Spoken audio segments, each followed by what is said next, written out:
Good evening, everybody. I'm glad to be here. I'm here actually, there was an OWASP conference yesterday and today here in Tel Aviv, so I'm actually in town for that conference. And whenever I travel, I like to do a talk for local meetup as well, because usually organizers are always looking for speakers, and I don't mind speaking. I usually speak for days on end, so I'm pretty good there. I'm going to talk about JSON Web Tokens tonight. We're going to talk about JSON Web Tokens and security in particular, and not about the traditional things, but I want to talk about some of the hard parts, some of the stuff that usually when you see a tutorial on JWT or you see people talking about JWT, they don't really talk about these things. And I think that's kind of a pity, and there are definitely a lot of things you should be aware of.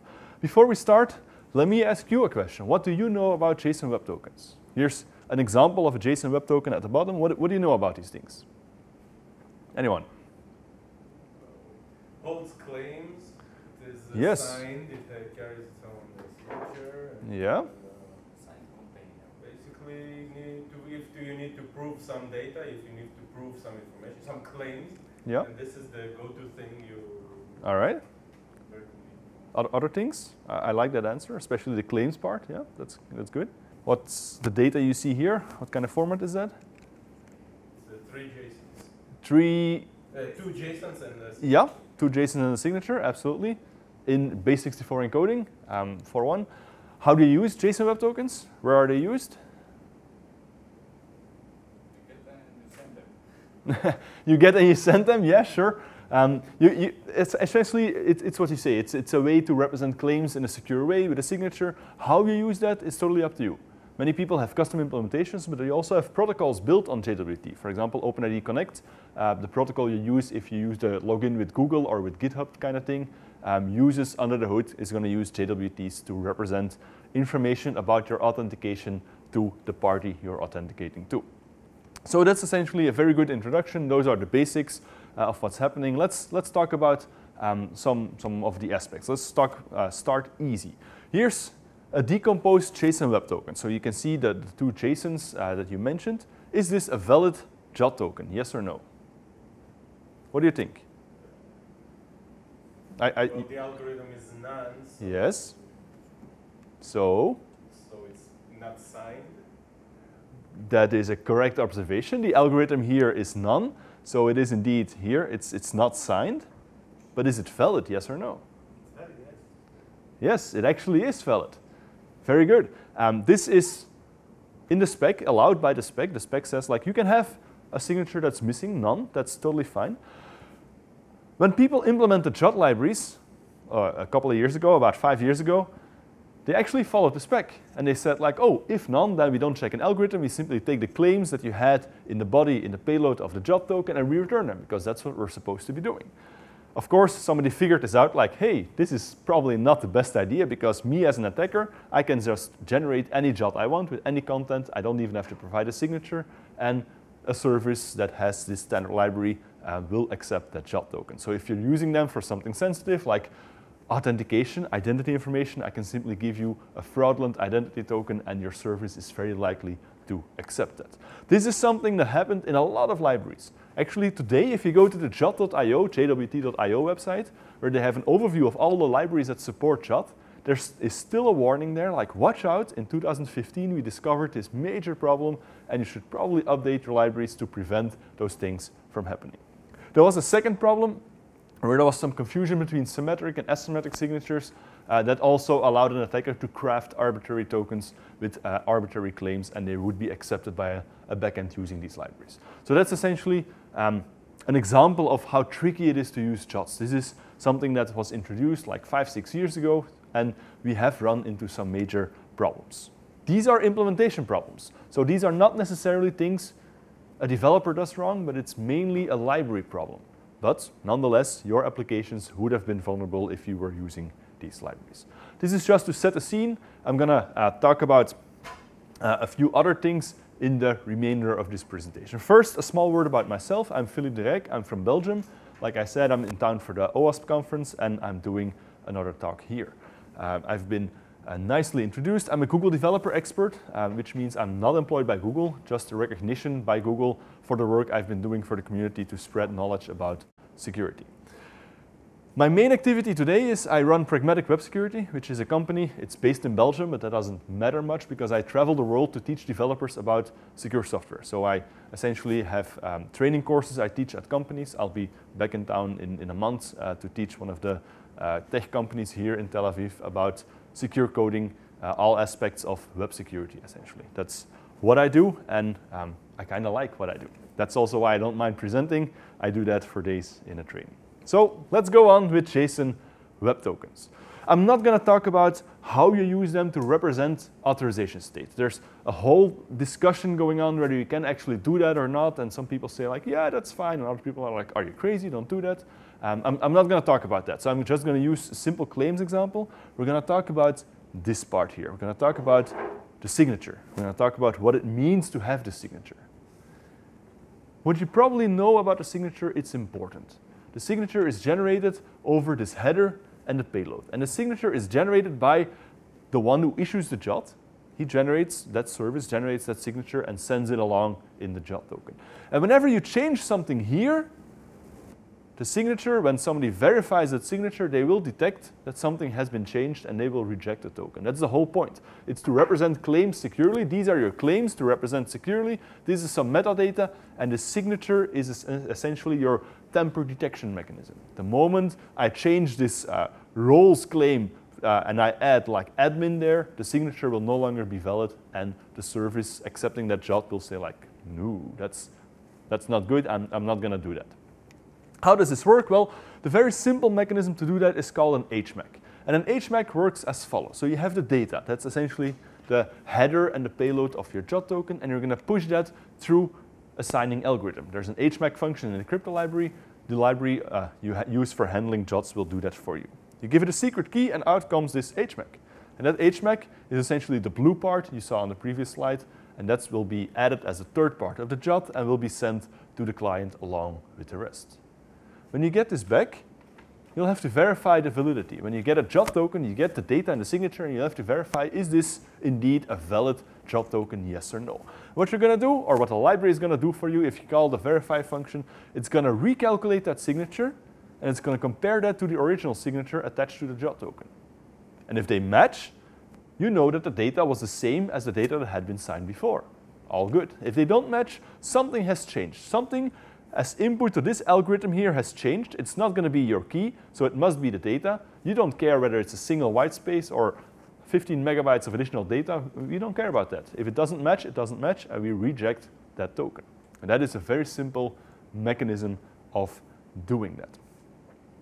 All right. Libraries handle all of this for you if you implement or if you use them correctly.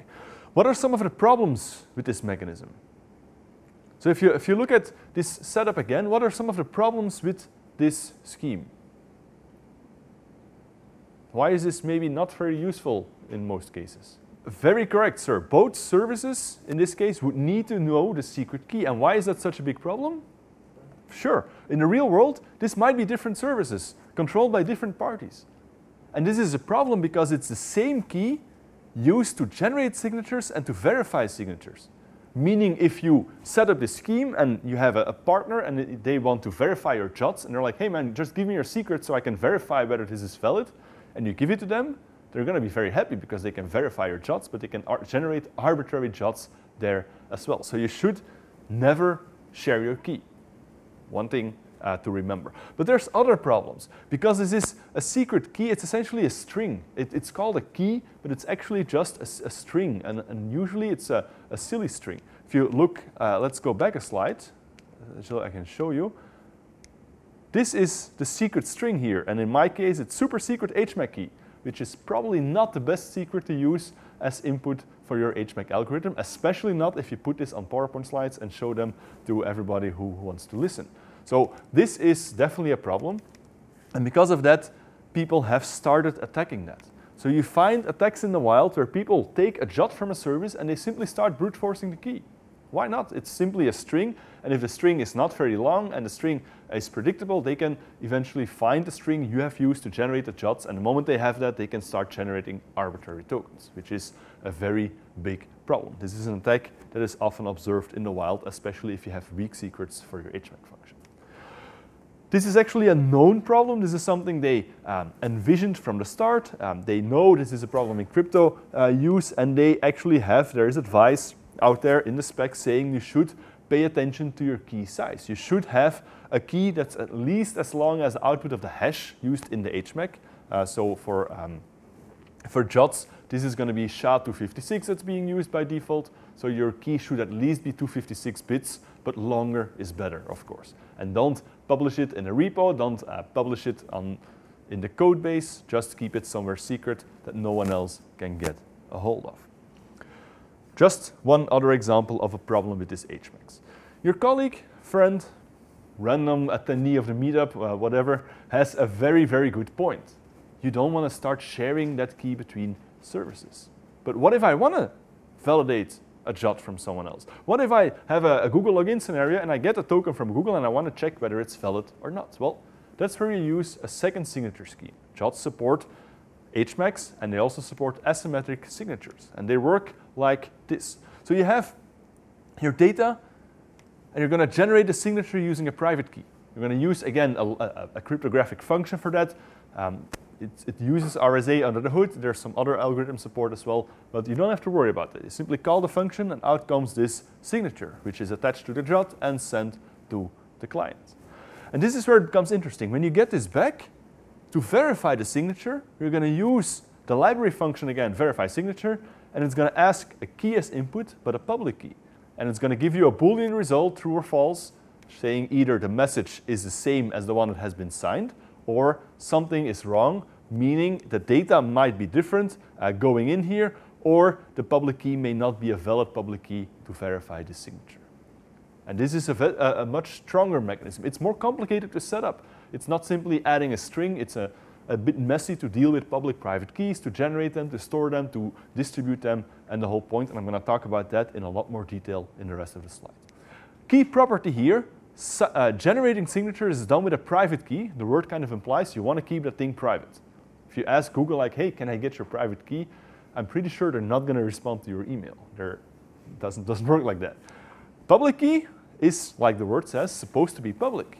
If you want to find out what Google's public key is for signing identity tokens, you can easily find it. I'm going to show you later how OpenID Connect makes it even more easy to find. But public keys are supposed to be public. Signatures generated with a private key can be verified with a public key. Those are the properties we have here. So a quick recap on JWT signatures. So the HMACs are actually only useful if you have one service generating and consuming its own tokens. So if you have a service generating a token, sending it to a client, getting it back, and verifying the data, yeah, sure, an HMAC is going to be easy. You're going to be up and running in no time. Valid use case. Everything else, you need asymmetric signatures. You need the public-private key. Even if you're running multiple services within your own organization, use public-private keys. Don't start sharing HMACs across different services, because if one gets compromised, the whole system comes crumbling down, which is a very big problem. That's what I explained here. And then asymmetric is used a lot more often, even though not every developer is aware of the existence of that signature scheme. Signatures, public-private keys. There's one very big problem that arises if we talk about these things. And it's called key management. First, before we talk about solving it, why is key management such a challenge? What's so hard about key management? When do you retire the old key? How do you Absolutely. When do you retire? Key rotation. You cannot use the same key for eternity. No, you have to. It depends on how much you use it, but if you sign enough stuff with one key, you have to rotate it and move towards another key. Or if somebody steals your key, you probably want to switch it out and start using another key. And that brings us to key management. I'm not going to talk about when you rotate. That's too deep down in the crypto. But I'm going to talk about key management. How? Well, rotating is easy. Just throw away the old one and generate a new one, and you have rotated your keys. But what if a JWT comes in with the old key, signed with the old key? How do you verify that? How do you even know which key you used to sign a JWT? Those are challenging questions. All right, key management. If you receive a JWT, you'll have to verify the signature. To verify the signature, you need a proper key. And to have the proper key, you need to figure out what key was used to sign this JWT token. Key management in JWTs can be very simple or very complex. Let's start with the simple case. In a very simple case, you can use a simple key identifier. What you can do is Sorry, I'm going to come to the details on the next slide. So the simplest mechanism is a key identifier, but you have a lot more distributed mechanisms to set up key management as well. Here's the key identifier. It's a header claim, KID. So the spec actually allows you to specify this claim in the header KID. Here's the big word, and it can hold a string. And that string is a key identifier. And how you call it, that's completely up to you. If you want to call your key Monday, because you use it on Mondays and then use a new key on Tuesday, I don't recommend it, but nobody stops you from doing that. Why not? In this case, we use a random identifier we generated when we generated the key as well. And with that identifier, we can refer to that key. So if we receive a job token and we're all running on internal services, we can go to the key vault and say like, hey, what's the key belonging to this ID? And whether it's an HMAC key or whether it's a public-private key, you can grab the public key with that identifier, and then you can actually verify the signature of that token. And you can have multiple keys in existence because a token might be signed with one key, valid for a few days, and you rotate your keys every 12 hours, then you're going to have multiple keys in use, and this key identifier solves the whole problem. It's one way of doing these things. For key pairs, you can have, like I said, a central key vault where you fetch these keys, but you can also, well, you can use the KID for that, but of course, you can go a bit further. And one of the ways to go further is to use claims like JKU, JWK, X5U, and X5C, which is, I don't know, they're a big fan of three-letter abbreviations for all of these claims. But essentially what they allow you to do is they allow you to specify either keys directly in the token or a way to retrieve the keys you need to verify the signature. Let me show you a few examples of what this means in practice. By the way, this is fully spec'd in the JSON Web Keys specification, RFC 7517 if you click on the RFC numbers. But essentially it's a separate spec detailing all the aspects of keys and JWTs and representing them and whatnot. There is a way to create a JSON Web Key, and that's essentially a JSON format to represent the public key. I don't have it on a slide because it's absolutely ugly. If you look at an example, it's like, what the hell is this? But the libraries know how to handle that, so you don't have to worry about that. If you want to use a JWK representation, the library will read that fine and will process that. What you can do is you can use the JWT Parameter to embed a key directly in the header of the token. So you can provide the service you're sending it to, like, here's also the key used to sign this token, so you can easily use that. In practice, people don't use this that often because, first of all, it's a mess to put them in there. It's rather big, and you have to send it over the wire over and over again. In reality, people usually use the JKU parameter, and JKU stands for JSON Web Key URL. And you can see an example here. You have the JKU claim, and it points to a location, a JSON file containing a JWKS, which is a JSON Web Key set. It contains a set of keys in that file. So now we're telling the receiver, like, hey, this token has been signed. You can receive a set of keys from this URL. Retrograde is one of my training applications, by the way. And by the way, the key we used has this identifier. So what the receiver now can do is the receiver can now go to that server, to that endpoint, get the key sets, parse the keys, have a set of public keys, and then select the one that has been identified by this token, and they can verify the signature. And if you want to switch out keys, that's fine. You can generate a new one, you add it to your key set, and from then on, everyone going there will get the new key and will be able to verify a signature. Just as easy as that. If you want to revoke a key, you can even kick it out of that file, and it will no longer be valid. Here's an example of how you generate these things. So what you typically need is a more advanced JWT library. If you use the default Java JWT from Out0, they only have basic support for these things. But the more advanced one, supporting the full set, allows you to specify a URL and add it to the header, just like you see here. There's an alternative. You have the X5C and the X5U claims, which again are fairly complicated name-wise. But what they allow you to do is they allow you to do the same thing, but with a key that belongs to a certificate. So we have these X509 certificates, TLS certificates they're called, and essentially they also contain a public key. So what you can do with this claim is you can say either add the certificate directly with the X5C, which again almost nobody does, or you can include a URL, as you can see here, pointing to a URL, a location that contains that certificate with the public key. Here, It's essentially the same way of doing things, except with a different way of representing keys. That's essentially, in a nutshell, what this comes down to. This makes your question maybe a bit more interesting, like how do you know whether the key is valid or not? Well, these keys are X509 certificates, so they're signed by a CA. Whether it's your internal CA or a public CA, doesn't matter here, but they're signed by another party. So that already gives you a way to trust or to decide whether you want to trust a key or not. But like I said, you had a very valid question. How do you know if you can trust that key? Because what you're referring to is the following scenario. What if somebody gives you a JWT token that looks like this? Would your service accept it? Yes or no? Well, it depends. It depends whether the one building that service asked that specific question, yes or no. If they implemented that service simply saying like, hey, let's take this header. Oh, there's a GKU. Let's fetch this key material from evil.example.com. Let's look up this particular key, verify the signature. Oh yeah, everything checks out. Let's take the claims and decide whether we are authorized to make this, do this operation, yes or no. If you did not think about, hey, what if somebody gives me a token signed with a malicious key hosted on a malicious domain, you're in trouble. And I can assure you applications that do exactly this do exist. So it's not because you're using the proper claims and key management mechanisms that your application is secure. Fixing this requires effort. If it's, like I said, if it's a certificate-based key, you could verify the certificate chain and decide whether it's valid or not. But that alone would also not be enough, because even if the certificate is signed by a CA, that doesn't tell you much. Yeah, sure, that CA signed that certificate, but how would you know whether it's issued to me or to an attacker? You really don't. You just know that we both are customers from that one CA.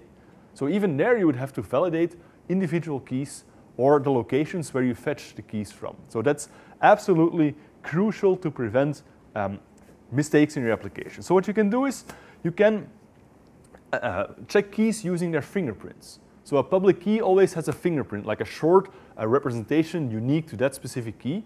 And you could have a list in your application of approved keys. You could say, like, these keys are approved because we know they are valid. But of course, that makes it a bit challenging to make this behavior dynamic. This means every time there's a new key, you will have to update your list of approved keys. Dynamic whitelisting is possible. Dynamic approval of keys is possible, but only using an out-of-band communication channel. And that's exactly what OpenID Connect is doing. I'm going to show you that in the next 2 slides. Something you can also do is you can limit the valid sources of your keys. So you have this JKU, this key URL, saying load the keys from there. That's a simple, that's a URL. You can verify where that URL points to. You can say like, okay, this is all fine, but we only accept URLs point to https://keys.google.com. I'm just making stuff up now, but only there. And we don't go to third-party sites. We don't go to strangers' websites, stuff like that. Yeah. Okay, so the remark is that controlling DNS is very easy and you cannot rely on that. I would beg to differ what the definition of easy is. Yes, DNS can be controlled. Sure, there's a potential risk that might happen. Of course, we're dealing with HTTPS here, so you should be fetching your keys over HTTPS. So that makes it already a little bit more tricky for the attacker to intercept or manipulate that traffic. But yeah, there's always a risk. There's also DNS over HTTPS if you really want to make it more secure. But you're right. If you drill down deep enough, you might risk it there as well. But HTTPS here should help prevent the first wave of attacks. All right, so that's a short word about key management. How does this work in OpenID Connect? Well, like I said before, OpenID Connect heavily uses JSON Web Tokens. They have to be able to allow you to verify those identity tokens without having to approve certain keys up front. Because if you implement or offer an application that does login with Google and login with GitHub, and you don't know what the keys is going to be. And you might check it today, like, oh, Google is using this public key, and tomorrow Google is like, yeah, we're going to switch out the keys, and now we're using this key. Oh yeah, how do you handle that in your application? Well, OpenID Connect solves that with discovery. And discovery means every identity provider will have a folder called .wellknown, which is a reserved name. And then they have this OpenID configuration file. And that's essentially a JSON file that explains to you how this identity provider is configured. And they allow you to discover everything about supported features of that identity provider, but also stuff like JWTs URI. The URI for the web key set, and this is from one of my applications as an example, this points to an Auth0 endpoint with a JWTs.json containing the files of that provider. So the identity token will be signed with one of the keys listed in this key set, and a service using that or consuming that in the backend can use that feature to actually get the proper keys and verify that. And in code, this looks something like this. So essentially, this is again a more advanced library of handling these things. What you can do is you can get the proper key material. You have the domain here, which is hard coded in this case for one identity provider. You always need that to initialize your OpenID Connect protocol. That's essentially the location of the discovery file. And if you feed that into the library where you can get a provider, you feed it in here, and it will fetch that discovery file. It would look at the configuration of the OpenID Connect provider. It will look at the JWTs URI, fetch those keys, and load them into the library to handle that. And then you use the KID, which is part of the header. So you get the KID out of the header, and you get the proper key out of that key set, and then you can verify these things. And the reason this works over the example we had before is because now we fix this URL of the identity provider. We tell the application up front our identity providers are Auth0 and Google and GitHub.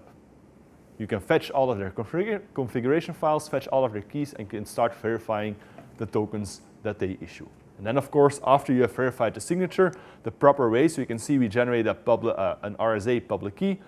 From that key we received, we initialize the algorithm, and here we verify the actual signature along with the properties that we are supposed to check. And once we have that, we know we can trust the token, and we can use the identity information from the user in that token to link the identity from the person at Google with the person within the application. So this is one of my training applications. If you use this with Auth0, it would link your unique identifier with a user in the application, and you could resume your session if you already had one from before. And that's essentially the proper way of doing these things. And this is actually a very tricky problem that many people don't think about. They simply hard code a secret, start using it, and they forget about it because it works. But it only works if you get it right. So let me try to put this back into context here. So JWTs heavily rely on cryptography. And whenever cryptography is involved, it's going to be messy. There's going to be a lot of details you need to get right. Just look at library implementations. They all got it wrong. Every JWT library in the beginning had these vulnerabilities of the non-algorithm or the mix-up between symmetric and asymmetric. And these are built by pretty knowledgeable people. So it's very, very tricky to deal with cryptography. Implementation-wise, but also management-wise. You have to think about a lot of things up front. How are you going to get the proper keys? How can you manage the keys? Where are you going to store them? How are you going to rotate them? How will you know which key has been used? And the JWT specs actually have support for these features, but many people don't know what all of these claims mean and how to use them. But I hope that after this talk here, we actually do know what these things mean in practice. The reason JWTs are so tricky, and many people actually dislike them or flat out hate them, is because they contain metadata about your crypto. They contain the algorithm being used. They contain a key identifier. And the problem is you have to use this information before you can verify the validity of the JWT. Every piece of information we take out of the header to verify the signature has not been verified until we verify the signature. And that's why these things are so messy. That's why the attacker can provide a URL controlled by the attacker, because we have to use it before we know whether it's valid or not. And that makes this hard. And there's attacks against the confidentiality part, the encryption of JWTs, that abuse these features as well. Because if you have to decrypt it, you have to use part of the header to decrypt it. And the attacker can start manipulating that and can start extracting the keys. Again, these attacks are very, very technical. So I'm not going to talk about them here. I'm actually wrapping up the talk here. But be aware that this is a problem. So the less you have to rely on the header information, the better. don't take the algorithm from the header information. If you know it's going to be RSA, RS256, just hard code that or configure that in your application without using it from the token itself. That already saves you or reduces your exposure. The only thing you actually should be using is the key identifier. That's the only thing you probably cannot do without unless you want to start guessing keys until one of them succeeds, which is also not that recommended. All right, so I didn't want to make it too heavy for this evening talk. If you want a good overview of what this means in practice, I built a cheat sheet, a security cheat sheet about JSON Web Tokens. So you can go to this URL here, and you can grab a copy of that cheat sheet. They're also available on my Twitter. Yeah, sure, go ahead.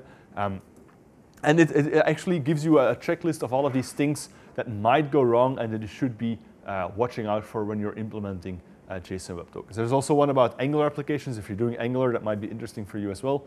But of course, that's a bit out of scope for the topic of this talk.